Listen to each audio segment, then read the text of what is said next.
কেমন আছো? আলহামদুলিল্লাহ স্যার, আপনি কেমন আছেন?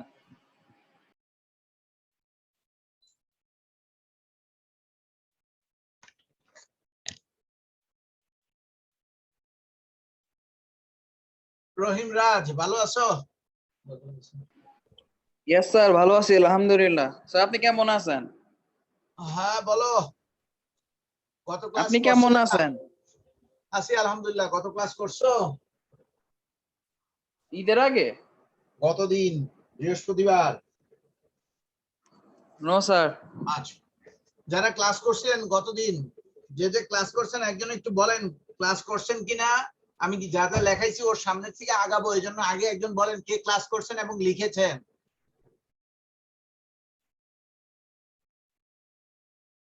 তো সবকটা আমরা কাঠের দেখি, অপদার্থ যাকে বলে আর কি, একটাও কোনো রেসপন্স করে না। 8 জন স্টুডেন্ট ক্লাসে আসো, কেউ গত ক্লাস করো নাই? নো স্যার, আমি করি না। আমি তো জানি ক্লাস শুরু হয়েছে, মনে হয় ভাবছি শনিবার থেকে। আরে বেওকুফ, 8 জন ক্লাসে আছে, সবাই কি তোমার মতো গতদিন ক্লাস করে নাই? কেউ না কেউ তো ক্লাস করছে, 26 জন ক্লাস করছে। Yes sir. একজনও কোনো রেসপন্স করে না। তোমাদের ক্লাস নেয়া কি যে বিরক্তিকর। কেমন লাগে বলো? কি বলবো স্যার? হেলাল যুক্ত নাই? হেলাল স্যার দেখতেছি সবাইকে। হেলাল যুক্ত হয়েছে? নো স্যার, আমি ওদের ডাকতেছি। ডাইকা কিছু হবে না রে বাবা, ডাইকা কিছু হবে না। জঙ্গলি জঙ্গলি।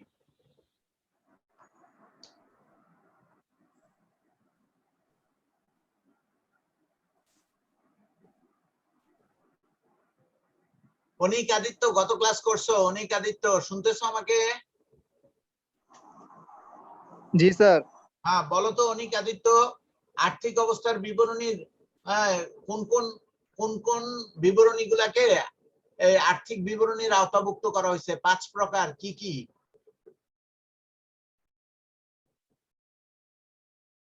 নাম লিখিয়েছি না? অনিক আদিত্য মাইক্রোফোন অফ করে দিলেন কেন? জি স্যার। গতদিন তুমি তো ক্লাস করছো, আমার স্পষ্ট মনে আছে। লিখেছো তুমি? জি স্যার করে।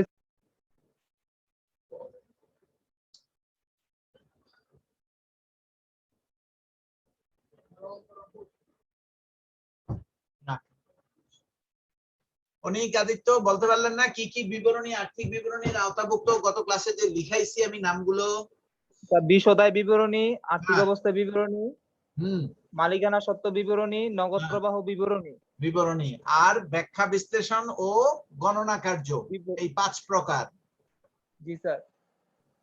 মুখস্থ বলতে পারবে না দেখে দেখেই বলছো? স্যার মুখস্থ বলছি। বাকি আর যারা ক্লাস করছো এদের মধ্যে বলো তো বিশদ আয় বিবরণী কয় ভাবে করা হয়, এটাও লিখে দিছি।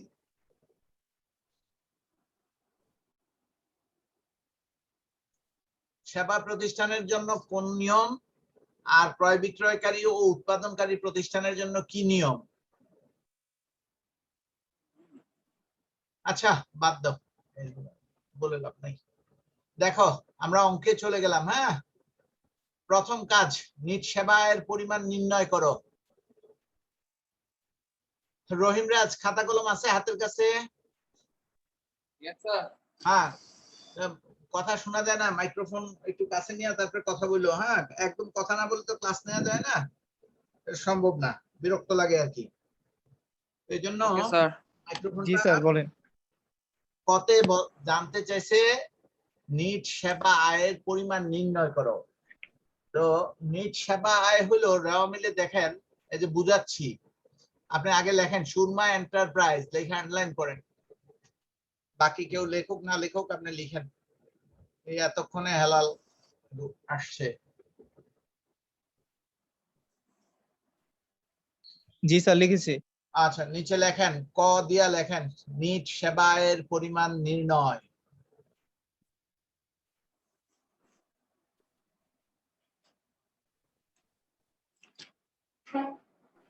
জি স্যার। এবার দেখেন রাও মিলে নিচের দিক থেকে এই যে সেবা আয় 1,30,000 টাকা লেখেন, সেবা আয় 1,30,000 টাকা।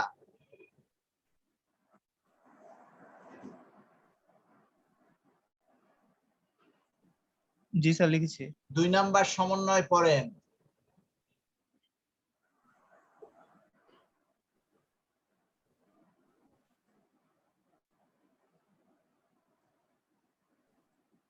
পড়া হয়েছে? 2 নাম্বার সমন্বয়টা হিসাবকাল শেষে অনুপার্জিত সেবা আয়ের পরিমাণ 20,000 টাকা। হেলাল শুনতেছো? আসসালামু আলাইকুম স্যার। জি স্যার। ওয়ালাইকুম আসসালাম। দেখেন রেওয়া মিলে অনুপার্জিত সেবায় দেয়া আছে 70,000 টাকা, দেখছেন? জি স্যার। অনুপার্জিত সেবা আয় হলো যে আয়ের জন্য টাকা পেয়ে গেছো কিন্তু সেবাটা দেয়া হয় নাই। বলেন, আমি যা বলছি সেই কথাটা রিপিট করেন।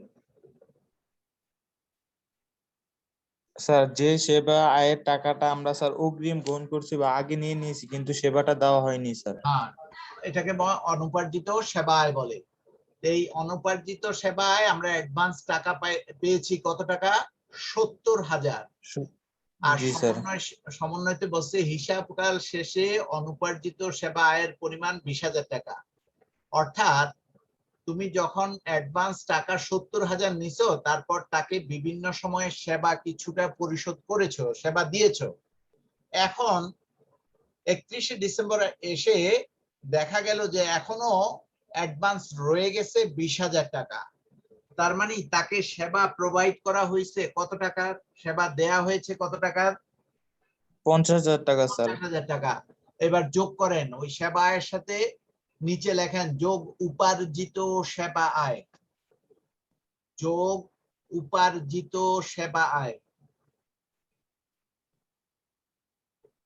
রহিম জি রাজ স্যার। লিখছেন?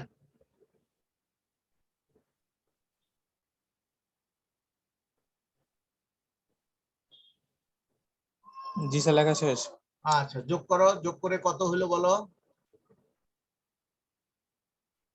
প্রথমে সেবা আয় 1,30,000, তার সাথে যোগ উপার্জিত সেবা আয় 50,000, টোটাল 1,70,000। এক 1,80,000 টাকা স্যার। 1,80,000 টাকা। আচ্ছা, এই যে জি দেখো স্যার। কয়ের উত্তর, ঠিক আছে? ইয়েস জি স্যার। স্যার ঠিক আছে। আচ্ছা হেলাল, বলো তো গত ক্লাসে আমরা লিখিয়েছি আয় বিবরণী কয় ভাবে করা হয়?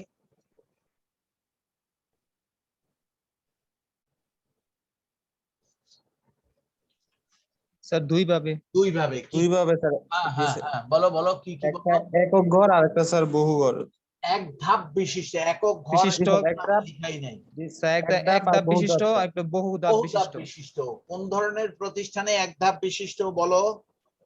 স্যার যারা স্যার ওই যে সরাসরি স্যার নিট লাভ বের করে ফেলে তারা স্যার সরাসরি সেবা দিয়ে টাকা নিয়ে নেয় স্যার।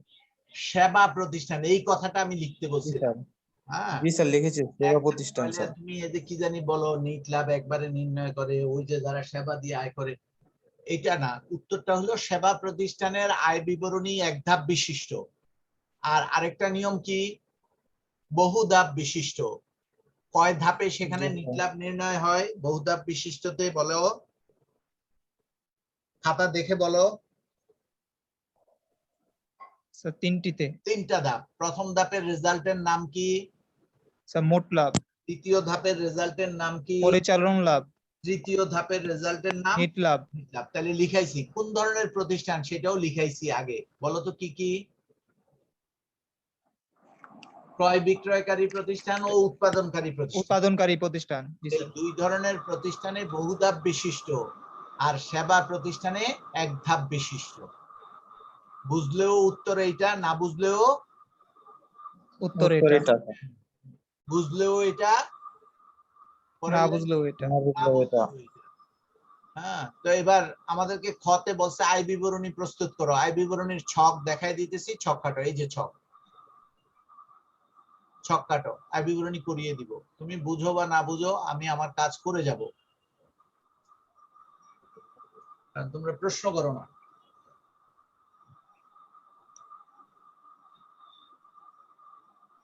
জি স্যার হয়েছে। আচ্ছা, তো লিখো, প্রথমেই লিখো, উপরে নাম লিখো, সুরমা এন্টারপ্রাইজের পুরা জিনিসটাই যে আমি দেখাই দিই, মনিটর দেখে লিখে ফেলো। শিরোনামটা লিখো মনিটর দেখে, এই যে এই শিরোনামটা লিখো।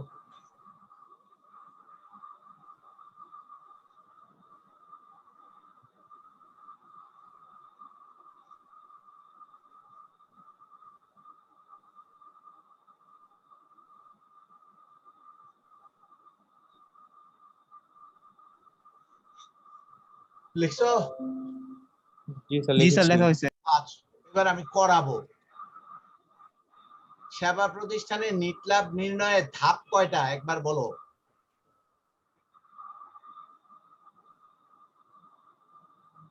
আর স্যার বলো। একটাই স্যার। একটা ধাপ, মোট আয় মাইনাস মোট ব্যয় সমান সমান নিট লাভ। কি জি স্যার। বলছি কথাটা বলো তো? স্যার মোট আয় মাইনাস মোট মোট ব্যয় আয় মাইনাস মোট equal ব্যয় to সমান সমান নিট লাভ। নিট ঠিক লাভ। আছে, তো এখানে আয়গুলো আমরা বের করব। আমরা কতে কি নির্ণয় করছি বলো তো? নিট নিট সেবা সেবা আয়। আয়ের পরিমাণ নির্ণয়। নিট সেবা আয় নির্ণয় করছি।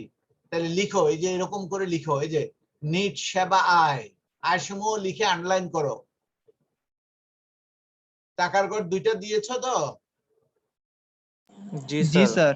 তিনটা হবে বহুধাপ বিশিষ্টতে, আর এক ধাপ বিশিষ্টতে দুইটা টাকার গড়। পার্থক্যটা মনে রাখবা, এক ধাপ বিশিষ্টতে দুইটা টাকার গড় হয়, আর বহুধাপ বিশিষ্টতে তিনটা টাকার গড় হয়। তো নিট সেবায় যেটা আমরা আগে নির্ণয় করছি এটা বসাও। জি জি স্যার স্যার। বসেছি স্যার। আচ্ছা, এবার দেখেন রেওয়া মিলে আরো একটা আয় আছে, এই যে কারসার যেখানে আছে কি লেখা আছে? সুদ আয় সুদ আয়। এটার নিচে লেখো সুদ আয়। 20,000 টাকা। 20,000 টাকা যোগ করো, স্যার 2 লক্ষ টাকা। লেখো, এটা বরাবর লেখো মোট আয়। এই 2 লক্ষ টাকা বরাবর লেখো মোট আয়। এই যে দেখছো আমি যা বলছি তাই লিখছে। হ্যাঁ, জি স্যার লিখেছি স্যার। জি স্যার জি লেখা স্যার। হয়েছে। বাংলায় লিখো বাদ, বয়াকার দ বাদ লেখা কোলন চিহ্ন যেটা বিসর্গ বলে দাও। জি স্যার। ব্যয় সমূহ,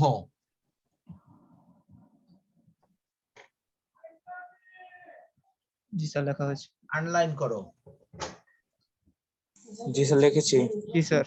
চেষ্টা করবা বেতন দিয়ে শুরু করতে, যদি থাকে প্রশ্নে বেতন দিয়ে শুরু করতে চেষ্টা করবা। এটা কোনো স্বতঃসিদ্ধ নিয়ম না, না লিখলেও বেতন ছাড়া অন্য যে কোনো আইটেম দিয়ে শুরু করলেও ফুল মার্কস পাওয়া যাবে। বেতন দিয়ে শুরু করলে ভালো হয়। আমরা এখন এক এক করে ব্যয়গুলো বসাবো। খেয়াল করো, উপর থেকে পরতো কোনটা ব্যয়, প্রথম ব্যয় কোনটা বলো তো দেখি, রামিল দেখে বলতে পারো কিনা, ব্যয় চিনো কিনা ব্যয়গুলো।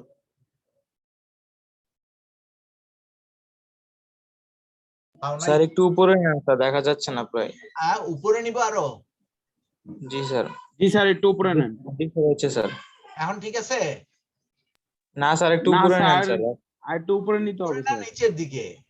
স্যার হয়েছে উপরের হয়েছে দিকে স্যার, স্যার। নিচের দিকে বাস বাস হয়েছে, বাস স্যার, হয়ে গেছে। বলো যে উপরের দিকে নিতে। হায় রে আল্লাহ তাআলা তোমাদেরকে কোন এলাকার মাটি দিয়া বানাইছে। বেতন খরচ পেয়েছো? জি স্যার পেয়েছি স্যার। জি আলহামদুলিল্লাহ। স্যার। এখন সমন্বয় দেখতে হবে, সমন্বয়ে কোনো বকেয়া আছে কিনা দেখো তো। 1 নাম্বার সমন্বয়ে কি বলা আছে? চলতি বছরে বেতন বকেয়া রয়েছে 6,000 টাকা। রয়েছে 6,000 বকেয়া টাকা। যোগ হয় না বিয়োগ হয় বলো? স্যার যোগ হবে স্যার। তো স্যার, যোগ হবে। লেখো বেতন,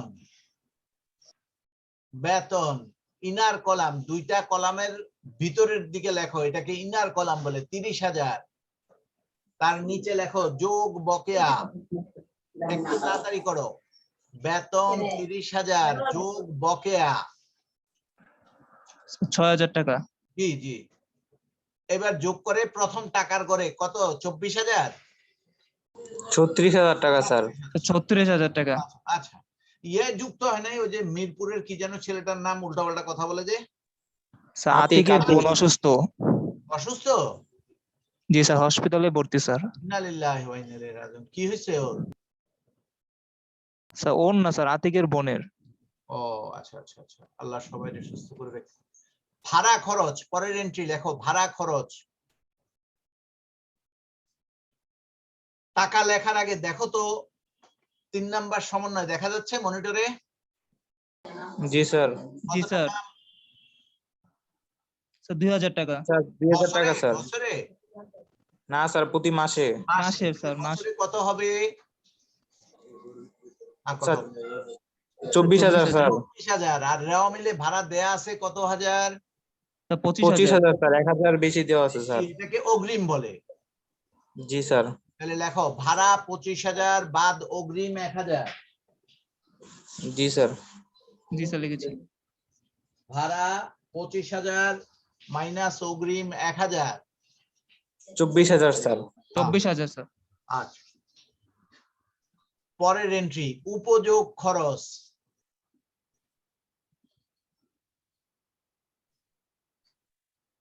উপযোগ খরচ কোনো সমন্বয় নাই, সরাসরি বসাও প্রথম টাকার ঘরে 3,000। জি স্যার, বসেছি।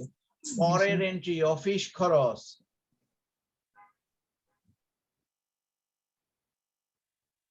সরাসরি 4,000।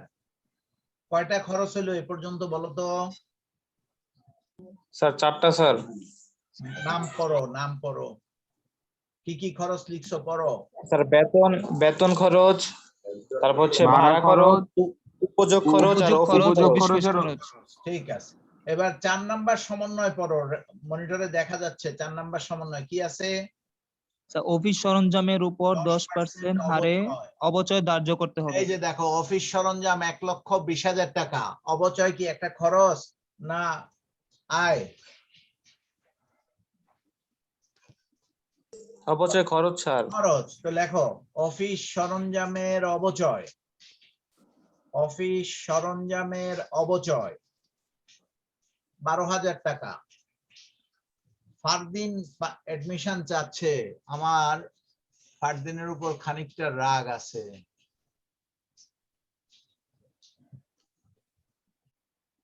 হ্যাঁ লিখছেন ভাড়া জি স্যার। অফিস সরঞ্জামের অবচয় 12,000 টাকা লিখছেন?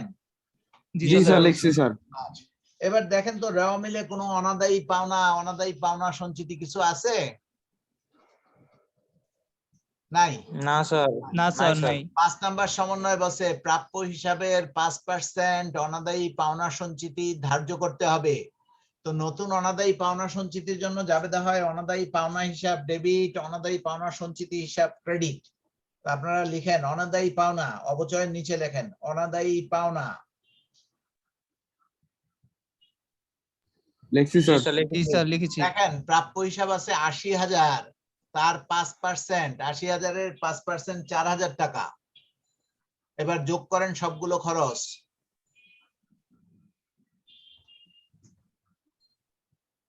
যোগফল লাস্টের টাকার ঘরে নিয়ে যান। মোট 6টা খরচ হয়েছে দেখেন। জি স্যার। এই যোগফল কত হলো যদি মেহেরবানি করে বলেন, আর কি আপনাদের মেহেরবানি কৃপা দয়ায় বেঁচে আছি, তাড়াতাড়ি বলেন, সময় দ্রুত পার হয়ে যাচ্ছে। মোট খরচ কত হলো রহিমরাজ? স্যার 83,000 টাকা। 83,000 টাকা স্যার। আর মোট আয় ছিল 1,80,000 নাকি? না না স্যার স্যার, 2 2 লক্ষ। লক্ষ টাকা স্যার। 2 লক্ষ টাকা। তাহলে বাদ দিলে মোট নিট লাভ কত হইলো বলেন? আমি বলে দিতে পারি 2 লক্ষ স্যার 1,17,000। 1,17,000। এই জি যে স্যার। দেখেন নিট মুনাফা। এই খরচের যোগফল বরাবর লিখতে হবে মোট ব্যয়, যেমন আয়ের বরাবর লিখছেন মোট আয়। তবে এইখানে প্রেজেন্টেশনটা সঠিক নিয়মে নাই।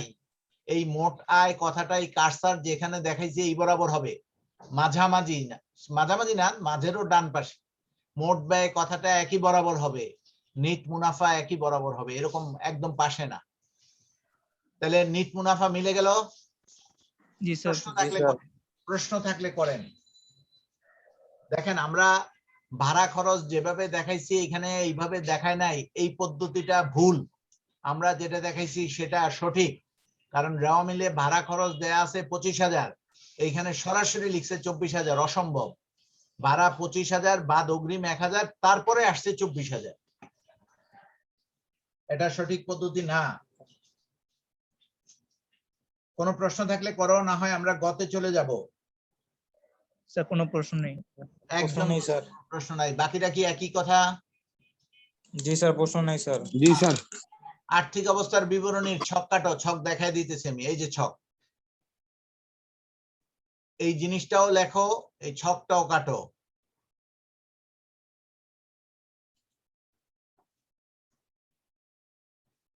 জি স্যার হয়েছে। আচ্ছা, বাকিরা উপরে লেখো, আগে লেখো, শিরোনাম লেখো।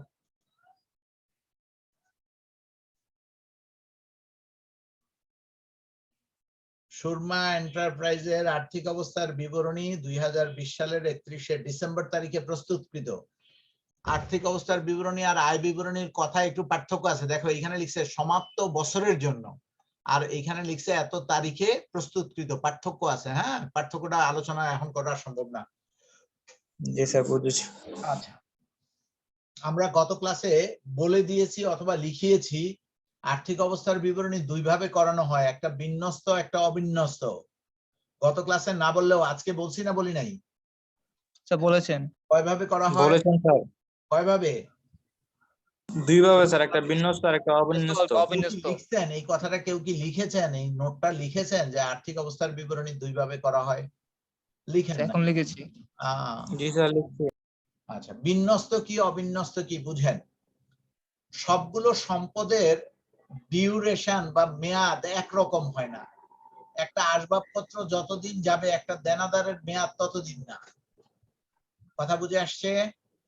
একটা আসবাবপত্র জি স্যার। যতদিন যাবে, একটা মেশিন তার চেয়ে কম যাবে, একটা ভূমি আজীবন থাকবে। এই যে সম্পদের স্থায়িত্বের ভিত্তিতে সম্পদকে সাজায় লিখলে ওইটাকে বলে বিন্যস্ত আর্থিক অবস্থার বিবরণী। ইংলিশে বলবে ক্লাসিফাইড ইন ব্যালেন্স শিট। আর সম্পদের কোনো বাছ বিচার করলাম না, যেটা পাইলাম সেটাই লিখলাম, এটাকে বলা হয় অবিন্যস্ত।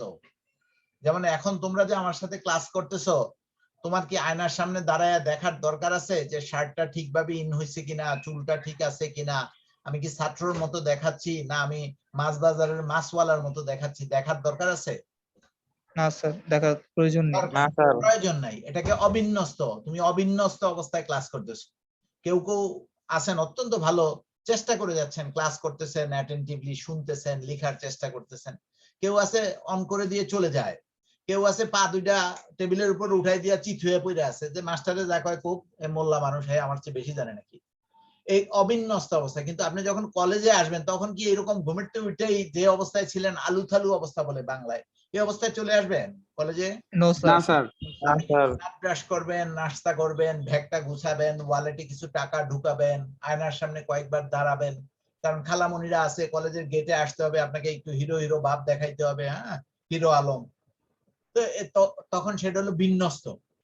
তাহলে বিন্যস্ত অবিন্যস্ত বোঝা গেছে? জি জি স্যার। স্যার। জি স্যার, বুঝতে পারছি।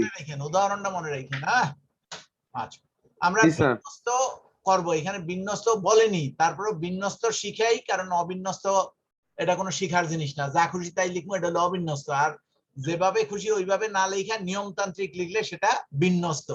কলেজে আসতে সময় নিয়মতান্ত্রিক না ইচ্ছা মতো? নিয়মতান্ত্রিক স্যার। নিয়মতান্ত্রিক। নিয়মতান্ত্রিক স্যার। ক্লাস করতেছেন যে এটা অবিন্যস্ত। অনিয়ন্ত্রিত। অনিয়ন্ত্রিত, এটা অবিন্যস্ত। হ্যাঁ, তো চলেন লেখেন স্থায়ী সম্পদ, লিখে আন্ডারলাইন করেন। আগে সম্পদ সমূহ, তার নিচে স্থায়ী সম্পদ, লিখে আন্ডারলাইন করেন। জি স্যার করেছি। স্যার করছি স্যার। একটাই স্থায়ী সম্পদ আছে, কারসার যেটার উপর ঘোরাঘুরি করতেছে, নাম কি? স্যার অফিস সরঞ্জাম। দেখেন অফিস সরঞ্জাম 1,20,000 টাকা, প্রথম টাকার করে লেখা হয়েছে। দেখছি স্যার। আচ্ছা, স্যার, জি লেখা স্যার। আছে। আমরা ম্যাট্রিকে একটা জিনিস সম্ভবত ভুল শিখে আসছেন, আমি জানি না। এখানে বাদ অবচয় এই কথাটা আপনারা লিখছেন, কিন্তু এই কথাটা হবে না, বাদ হবে পুঞ্জীভূত অবচয় বা অবচয় সঞ্চিতি। কি বলছি? মাইনাস কি বাদ হবে? পুঞ্জীভূত অপচয় বা পুঞ্জীভূত অপচয় অবচয় বা অবচয় সঞ্চিতি। লেখেন, আপনিও লিখেন অফিস সরঞ্জাম 1,20,000 বাদ পুঞ্জীভূত অবচয় 12,000 টাকা। কত হইলো? জি স্যার লেখা হয়েছে। 1,08,000। আর কোন স্থায়ী সম্পদ নাই। এবার লেখেন চলতি সম্পদ, লিখে আন্ডারলাইন করেন। চলতি সম্পদ লিখে আন্ডারলাইন করেন। জি স্যার। এই নগদ টাকা কি চলতি সম্পদ না স্থায়ী সম্পদ? চলতি সম্পদ স্যার। হ্যাঁ, চলতি নগদ- সম্পদ। চলতি সম্পদ স্যার, নগদ লিখেন না, কথাটা নগদ তহবিল লিখেন। হ্যাঁ, বা হাতে নগদ তহবিল। নগদ তহবিল বা হাতে নগদ। শুধু নগদ লেখাটা সুন্দর হয় না আর কি। স্যার তারা নগদ তহবিল লিখি। লেখেন লেখেন অ্যাজ ইউ লাইক, কোনো সমস্যা নাই। প্রথম টাকার ঘরে লিখবেন, প্রথম টাকার ঘরে 70,000। জি স্যার। তারপরে জি, লেখেন স্যার। প্রাপ্য হিসাব, ইনার কলামে লিখেন প্রাপ্য হিসাব, ইনার কলামে লেখেন 80,000। তার থেকে বাদ দেন অনাদায়ী পাওনা সঞ্চিতি 4,000। স্যার ৭৬,০০০। জি, একটা খরচ অগ্রিম ছিল, দেখেন তো আয় বিবরণীতে কি ছিল সেই খরচটা অগ্রিম? স্যার ভাড়া খরচ। হ্যাঁ, অগ্রিম ভাড়া, ভাড়া এই খরচ। কথা লিখেন অগ্রিম ভাড়া। জি স্যার। আচ্ছা, এবার নিচের দিকে দেখেন তো আর কোন সম্পদ অবশিষ্ট আছে কিনা খেয়াল করে দেখেন। এই যে রেওয়া মিলটা মনিটরে আছে, সম্পদগুলা ক্রেডিটে থাকে তাই না? না স্যার, সম্পদ ডেবিট করে থাকে আচ্ছা, স্যার। আচ্ছা। তাহলে এই 70,000 নেওয়া হয়েছে না? খেয়াল করে দেখেন তো। জি জি স্যার। স্যার, না হয়েছে স্যার। 80,000, জি স্যার, নেওয়া হয়েছে। 8,000 স্যার। আসবে না, কারণ নেওয়া হয়েছে স্যার। মাইনাস হবে। 8,000 আসবে জি না, স্যার। মূলধন থেকে মাইনাস হবে। 1,20,000 নেওয়া হয়েছে। জি নেওয়া স্যার। হয়েছে জি স্যার। স্যার। 30,000 আয় বিবরণীতে নিয়ে গেছি, 25,000 আয় জি, স্যার। বিবরণীতে নিয়ে গেছি, 3,000 আয় জি, স্যার। বিবরণীতে নিয়ে গেছি, 4,000 আয় বিবরণীতে নিয়ে গেছি। ঠিক আছে। জি স্যার। রেওয়া মিলের এন্ট্রি যেখানেই যাক একবার হবে। বলেন রেওয়া মিলের এন্ট্রি কয়বার হবে? একবার একবার হবে। স্যার। সমন্বয় 2 বার হবে। সমন্বয় কয়বার হবে? স্যার 2বার দুইবার, স্যার। হবে। দেখেন এই যে 2 নাম্বার সমন্বয়টা আমরা একবার আয় বিবরণীতে নিছি, 1 নাম্বার সমন্বয় বেতনের সাথে যোগ করছি, 3 নাম্বার সমন্বয় 2 বার হয়ে গেছে। দেখেন ভাড়া থেকে মাইনাস করছি আয় বিবরণীতে, আর এখানে চলতি সম্পদে দেখিয়েছি। ঠিক আছে না কথা? জি জি স্যার। স্যার। আচ্ছা, 4 নাম্বার সমন্বয় দেখেন অবচয় খরচ নামে আয় বিবরণীতে দেখিয়েছি, এখানে অফিস সরঞ্জাম থেকে বাদ দিয়েছি। 2 বার হয়েছে না? জি স্যার। 5 G number sir. সমন্বয় দেখেন আয় বিবরণীতে অনাদায়ী পাওনা নামে লিখেছি, আর এখানে প্রাপ্য হিসাব থেকে কি নামে বাদ দিয়েছি? স্যার অনাদায়ী পাওনা সঞ্চিতি অনাদায়ী নামে, পাওনা স্যার। সঞ্চিতি। এবার যোগ করেন চলতি সম্পদ, যোগ করে আউটার কলামে নিয়ে যান।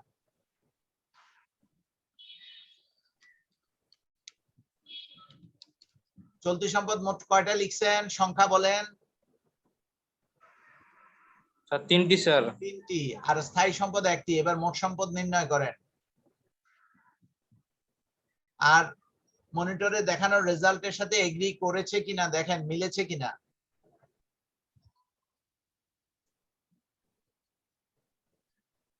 জি স্যার, মিলেছে স্যার।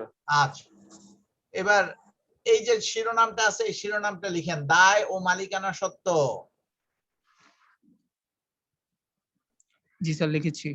আচ্ছা, দাঁড়ান করাচ্ছি, একটু ফারদিন রে খুঁজে নেই। ফারদিন আহমেদ, শুনতে পাচ্ছেন আমাকে? ফারদিন আহমেদ,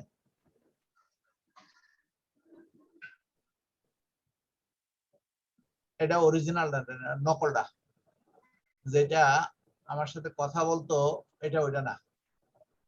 আচ্ছা, এবার আসেন চলতি দায় লেখেন, লিখে আন্ডারলাইন করেন। আমাদের দীর্ঘমেয়াদী দায় এখানে নাই, যদি থাকতো শুরুতে দিতাম। চলতি দায় লিখেন, আন্ডারলাইন করেন। জি জি স্যার স্যার, করেছি। করেছি। দায়গুলো রেওয়া মিলের ডেবিটে থাকে না ক্রেডিটে থাকে বলেন? স্যার ক্রেডিট করে স্যার। আচ্ছা, দায় কি শুধু রেওয়া মিলেই ক্রেডিট হয় না জাবেদায়ও ক্রেডিট হয়?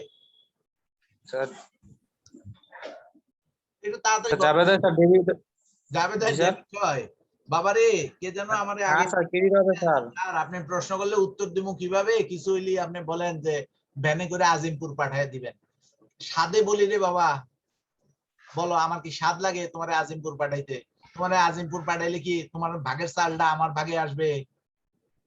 তুমি কয় নাম্বার বলো, তুমি চিন্তা করে দেখো। কোরবানির বাজারে এতগুলা গরু বলো বিক্রি হলো, কিছু ফেরত গেলো, এই তুমি ফেরত যাই না? দায় ক্রেডিট হয়, ক্রেডিট হয়।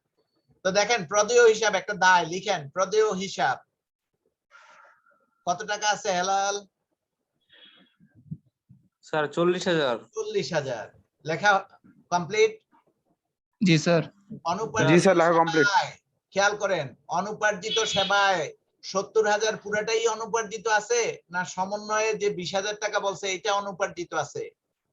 স্যার সমন্বয়ে যে 20,000 টাকা আছে এটা এটা স্যার। দায়, আর যেটা উপার্জিত হয়েছে ওইটা হলো আয়, যেটা আমরা কতে দেখিয়েছি। তাহলে লেখেন অনুপার্জিত সেবা আয় 20,000।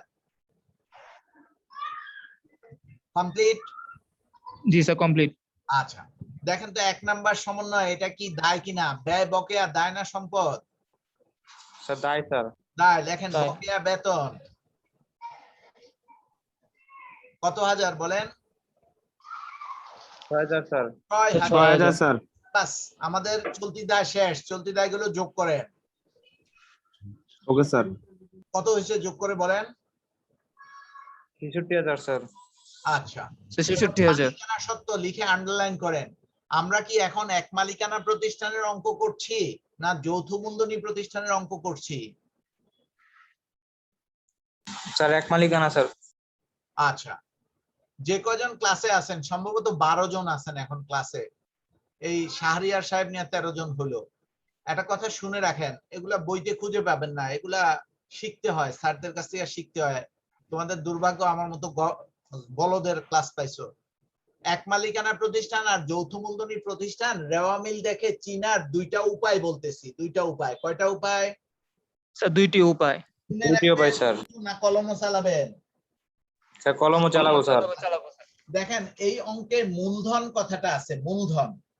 এটা এক মালিকানা প্রতিষ্ঠান, এর জন্য মূলধন কথাটা আছে। যদি এটা যৌথ মূলধনী হইতো তাহলে মূলধন কথার আগে একটা শেয়ার শব্দ থাকতো। আপনাদেরকে 4 নাম্বার অধ্যায় করানো হয়েছে, ওইখানে শেয়ার মূলধন পড়ছেন না? বুঝেন নাই হয়তো, কিন্তু পড়ানো হয়েছে। কথা শুনতেছেন তো? জি স্যার। এটা চিনার একটা উপায়। যদি শুধু মূলধন কথাটা থাকে তাহলে এটা এক মালিকানা প্রতিষ্ঠান, আর যদি শেয়ার মূলধন কথা থাকে তাহলে এটা কোন প্রতিষ্ঠান? স্যার যৌথ স্যার এক মূলধন। মালিকানা। যৌথ মালিকানা স্যার। যৌথ মূলধনী। আরেকটা পার্থক্য আছে, এখানে দেখেন উত্তোলন একটা শব্দ আছে রেওয়া মিলে, উত্তোলন। এই যে দেখাচ্ছি, এই যে উত্তোলন রেওয়া মিলের জি তৃতীয় স্যার। entry। জি স্যার। যৌথ মূলধনী প্রতিষ্ঠানে কোনো উত্তোলন থাকবে না। তাহলে রেওয়া মিলে উত্তোলন থাকলে এটা কোন প্রতিষ্ঠান, কোন মালিকানা, কত মালিকানা? এক এক মালিকানা মালিকানা। স্যার। আর উত্তোলন না থাইকা শেয়ার মূলধন থাকলে সেটা যৌথ মূলধনী। স্যার যৌথ মূলধনী। এই দুইটা কৌশল, ঠিক আছে? এবার মালিকানা সত্ত্ব ওকে লিখে স্যার। আন্ডারলাইন করে লিখেন মূলধন। 3 মিনিট আছে, তাড়াতাড়ি করেন। লিখেন মূলধন। জি স্যার। প্রথম কলামে টাকা লেখেন 80,000। জি স্যার। উত্তোলন আগে বিয়োগ করেন। স্যার আমাদের অ্যাসাইনমেন্টের একটু বলতে পারতেন স্যার, এটা অ্যাসাইনমেন্টের ঘর নাম্বারটা? জি জি জি। স্যার আমাদের অ্যাসাইনমেন্ট দিয়েছিল হিসাব বিজ্ঞানের, ওটা হচ্ছে ঘর নাম্বারে কি আমরা উভয় জের করবো না শুধু ব্যাংক সম্বন্ধে বিবরণীর পরে বলি, পরে একক বলি, জের করলেই হয়?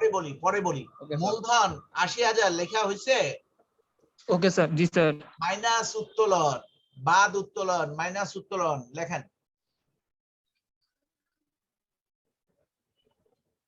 8,000 জি স্যার লিখেছি। উত্তোলন করে এখানে মাইনাস করে এখানে রাখেন। কত হলো? 80,000 মাইনাস 8,000, 88,000 না 72,000? 72,000 স্যার, 72,000। 72,000 যোগ নিট লাভ। যোগ নিট লাভ কত নির্ণয় করছি বলেন তো ক্ষতে? 1,17,000। যোগ করেন, যোগ করে লাস্টের কলামে নিয়ে যান।